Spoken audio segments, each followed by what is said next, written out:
अपने YouTube channel में आज हम बात करेंगे रेप्लिकेशन ऑफ बैक्टीरियोफेजेज के बारे में। इसके पहले मैंने morphology and structure of bacteriophage के बारे में बताया था।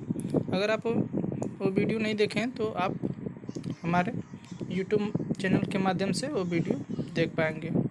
तो आइए अब रेप्लिकेशन ऑफ बैक्टीरियोफेज की बात करते हैं।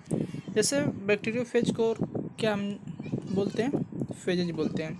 तो फेजेज में होता है एक्चुअली क्या कि ए सेलुलर पार्टिकल्स होते हैं, ठीक है, जिनमें इनके पास खुद का जो है कोई ऐसी मशीनरी नहीं होती है, रेप्लिकेटिव मशीनरी या प्रोटीन सिंथेसिस मशीनरी, जिससे कि अपनी ये नंबर ऑफ कॉपी को बना सकें। तो ये मल्टीप्लाई होने के लिए जो है बैक्टीरियल सेल की मशीनरी, रेप्लिकेटिव मशीनरी और प्रोटीन सिंथेसिस मशीनरी का यूज करते हैं। तो फेजेज में जो मल्टीप्लिकेशन होता है वो फॉलोइंग टू मेथड से होता है। पहला जो साइकिल है शो करते हैं उसको लाइटिक साइकिल बोलते हैं और दूसरा जो होता है लाइसोजेनिक साइकिल बोला जाता है। जो लाइटिक साइकिल होता है इसमें बैक्टीरियल सेल के अंदर जो फेज पार्टिकल्स होते हैं उनकी सिंथेसिस होती है और एक ऐसा कंडीशन आता है जिसमें बैक्टीरियल सेल रप्चर हो जाती है और जिसकी वजह से इसकी डेथ हो जाती है, ठीक है। तो हम आज डिटेल्स में बात करेंगे लाइटिक साइकिल के बारे में। तो लाइटिक साइकिल है क्या? इसमें एक तरह का फेजेज का मल्टीप्लिकेशन है जिसमें फेजेज बैक्टीरियल सेल के अंदर मल्टीप्लाई होते हैं। तो आइए डिटेल्स में देख लेते हैं। जैसे कि यहाँ पे लिखा गया मल्टीप्लिकेशन ऑफ टी इवन बैक्टीरियोफेजेज, यानी कि जो टी इवन फेजेज होते हैं is an example of the lytic cycle, यानी कि जो टी इवन फेजेज होते हैं वो लाइटिक साइकिल को शो करते हैं। अब इसमें होता क्या है, the lytic cycle ends with death और लिसिस ऑफ होस्ट सेल, यानी कि जब लाइटिक साइकिल कंप्लीट होता है तो उसमें होता क्या है कि बैक्टीरियल सेल की डेथ हो जाती है या उसकी लिसिस हो जाती है। अगला पॉइंट क्या करें कि the process of multiplication involves in following steps, यानी कि फॉलोइंग 4 स्टेप्स होते हैं इसमें। पहला स्टेप्स क्या है, इन्फेक्शन। सेकेंड स्टेप्स क्या है, synthesis of phage components in host cells. तीसरा है assembly of new phase particles और लास्ट है liberation of phage particles from the host cells. अब आइए हम एक एक करके देख लेते हैं। पहला है इसमें इन्फेक्शन। इन्फेक्शन में एक्चुअली होगा क्या, पहला इसमें क्या है कि the mechanism of infection completed in following steps. पहला इसमें स्टेप्स क्या होगा, adsorption of phase on the host surface with the help of tell fibres. इसमें होता क्या है एडजॉर्प्शन में कि जो एक बैक्टीरियल सेल है इसमें सबसे फर्स्ट टाइम ए बैक्टीरियोफेज टेल फाइबर की सहायता से इस पर अटैच होगा। इसी प्रोसेस को ही हम क्या बोलेंगे, एडजॉर्प्शन। सेकेंड इसमें स्टेप्स क्या है, contact the end plate with the host surface. और सेकेंड फेज में क्या होगा इसके कि बैक्टीरियल सेल है और ये बैक्टीरियोफेज है, ये क्या होगा इसमें एंड प्लेट या टेल प्लेट बोलते हैं, वो क्या होगा कि इसके अंदर इंजेक्ट होगा, ठीक है, जिसकी वजह से इसकी जो वाल है बैक्टीरियल सेल की वो थोड़ी सी डिप्लीट हो जाएगी, अंदर की तरफ धंस जाएगी और उसके बाद एक एंजाइम सिक्रीट करेगा एंड प्लेट से, जिसको हम लोग बोलते हैं लाइसोजाइम, ठीक है, लाइसोजाइम, जिसकी सहायता से जो सेल वाल होगी इसकी बैक्टीरियल सेल वो क्या हो जाएगी, रप्चर हो जाएगी। अगला स्टेप क्या है, transfer of phage nucleic acid into the cell. और तीसरा में स्टेप्स क्या होगा कि जो बैक्टीरियल सेल है इसके अंदर फेजेज का जो डीएनए है वो इंसर्ट हो जाएगा। अब ये क्या करेगा डीएनए आके फेज का कि बैक्टीरियल डीएनए इसको अपने कंट्रोल में लेगा और इसको धीरे धीरे डिस्ट्रॉय कर देगा और अपनी इस पूरे सेल को जो भी इसकी मशीनरी है जैसे रेप्लिकेटिव मशीनरी और प्रोटीन की सिंथेसिस की जो मशीनरी है इसका यूज करेगा और यूज करके अपनी नंबर ऑफ कॉपी को क्या करेगा, सिंथेसाइज करेगा। जैसे हेड बना रहा है, यहाँ पे डीएनए बन रहा है, फिर टेल फाइबर्स बनाएगा, ठीक है। तो जितने भी इसके कंपोनेंट होते हैं जैसे कि आप इसके बारे में जानते हैं। बैक्टीरियोफेज दो पार्ट में डिवाइड होता है, हेड और टेल। तो ये जितने भी इसके कंपोनेंट्स हैं उनकी सिंथेसिस करेगा। तो ये था पहला फेज जिसमें इन्फेक्शन हमने डिटेल्स में बताया आपको।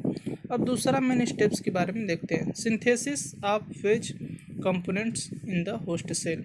जैसा कि मैंने आपको बताया कि phage nucleic acid once inside the bacterial cell takes over the protein synthesis machinery and replicative machinery form on protein subunit and DNA. ठीक है, तो इस स्टेप्स में मैंने आपको बता रखा है कि जो न्यूक्लिक एसिड होता है फेज का, वो बैक्टीरियल डीएनए की जो बैक्टीरियल सेल की जो मशीनरी जैसे डीएनए रेप्लिकेटिव और प्रोटीन सिंथेसिस मशीनरी, उनको एक क्या कर लेगा, अपने कंट्रोल में कर लेगा और अपना न्यूक्लिक एसिड और प्रोटीन का फॉर्मेशन करेगा। ठीक है, अब हम अगले स्टेप्स की तरफ बढ़ते हैं। अगला इसमें स्टेप्स जो है तीसरा, वो है assembly of new phase particles. Assembly का मतलब होता है एक दूसरे से जुड़ना। ठीक है, जिसमें होगा क्या कि जो न्यूक्लिक एसिड और प्रोटीन बने वो आपस में क्या होंगे, अरेंज्ड होंगे एक मैनर में। ठीक है, जैसे कि पढ़ लेते हैं इसमें क्या लिखा है, assembly of nucleic acid and protein into a new phase particles is called maturation. यानी कि जो न्यूक्लिक एसिड है और प्रोटीन, जो न्यूक्लिक एसिड और प्रोटीन के मॉलिक्यूल्स बने वो आपस में क्या होंगे, एक दूसरे से जुड़ेंगे। इस फेज को हम बोलते हैं मैचुरेशन। अब इसमें फर्स्ट मैचुरेशन फेज में क्या होगा, the first step in maturation is the condensation of nucleic acid. और इसमें क्या होगा कि जो न्यूक्लियोटाइड्स होंगे वो आपस में जुड़ेंगे, nucleic acid molecule in crystalline form, और इसमें क्रिस्टलाइन का फॉर्म बनेगा। ठीक है, the protein subunit the aggregate around the DNA the head of the phage and then assembly of a tail starts. तो सबसे पहले होगा क्या कि जो डीएनए मॉलिक्यूल होगा वो अरेंज्ड होंगे, असेंबल्ड होंगे। ये डीएनए मॉलिक्यूल मान लीजिए ये एक दूसरे से होकर क्रिस्टलाइन का फॉर्म बना रहा है, और इसके चारों तरफ जैसे कि प्रोटीन कोट की जो सब यूनिट है वो सराउंड होगी, और जब जैसे ही सराउंड हो जाएगा उसके बाद आएगा टेल फाइबर्स, और ये भी क्या हो जाएगा, स्टार्ट होना, इनसे जुड़ना स्टार्ट हो जाएगा। तो एक तरह से कंप्लीट बैक्टीरियोफेज का फॉर्मेशन हो जाएगा। तो इस प्रोसेस को, ये होल प्रोसेस को बोलेंगे assembly of new phases phase particles. अब लास्ट इसमें जो स्टेप्स होता है liberation of phage particles from the host cells. यानी कि अगला जो स्टेप्स है liberation of phage particles from the host cells. अब कंप्लीट बैक्टीरियोफेज का फॉर्मेशन हो चुका है, अब बैक्टीरियोफेज क्या होगा, बाहर निकलेंगे।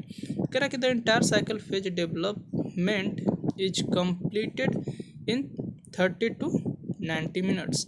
यानी कि जो कंप्लीट बैक्टीरियोफेज की जो साइकिल है, लैक्टिक साइकिल, वो 30 से 90 मिनट में कंप्लीट हो जाता है। कह रहा है कि in an infected bacterium the phage particles are formed per minute. यानी कि इन इन्फेक्टेड बैक्टीरियम 7 to 8, यहाँ पे एक बैक्टीरियल सेल में 7 to 8 जो है बैक्टीरियोफेज पार्टिकल्स का क्या होता है, पर मिनट में फॉर्मेशन होता है। और टोटल की बात करें तो एक बैक्टीरियल सेल से लगभग 200 phages are formed in a bacterium, और इस तरह से 200 लगभग एक बैक्टीरियल सेल से बैक्टीरियोफेज का फॉर्मेशन होता है। अगला पॉइंट क्या कह रहा है, lysis of host cell wall facilitated by the lysozyme.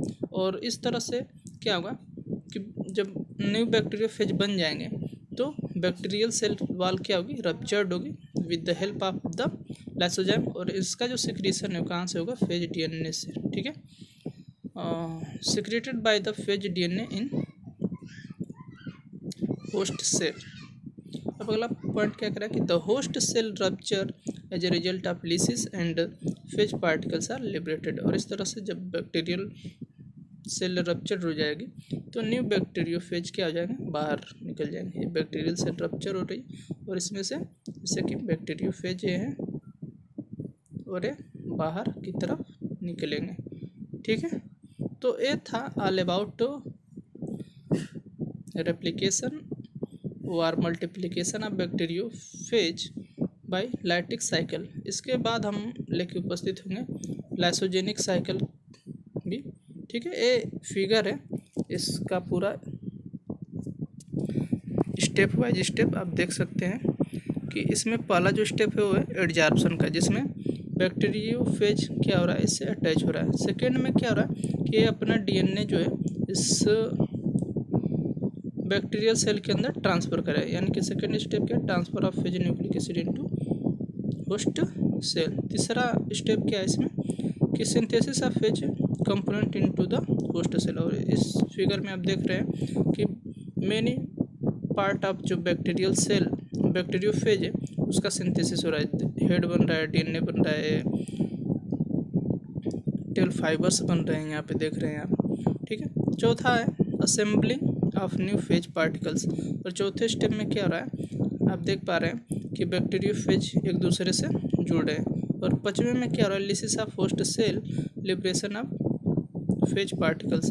और इस तरह से बैक्टीरियल सेल की रप्चरिंग होती है, जिसमें बैक्टीरियोफेज क्या हो रहे हैं, बाहर की तरफ निकल रहे हैं न्यू बैक्टीरिया। तो ये था लाइटिक साइकिल।